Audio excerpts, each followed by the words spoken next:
Senator Dan Sullivan invited Secretary of the Army Eric Fanning and Vice Admiral James Syring to speak at a press conference at Fort Wainwright yesterday. All three spoke about the importance of having a military presence in Alaska. Ryan Grimes has more.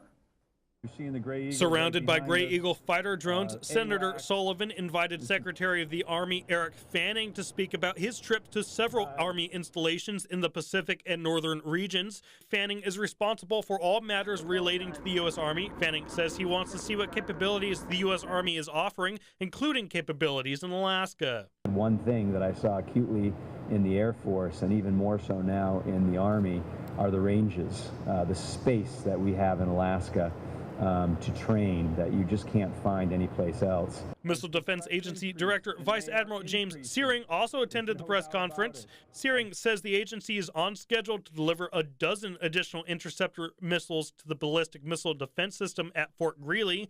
Syring adds that a long-range discrimination radar at Clear Air Force Station is set to be operational by 2020. Our importance of the radar in Alaska, the new radar in Alaska, allows us to keep pace with where North Korea will go in the future. Sullivan says there is bipartisan support in Congress and support from allies of the United States for continuing a military presence in the Pacific and northern regions. He adds the support is coming from concerns regarding North Korea and China.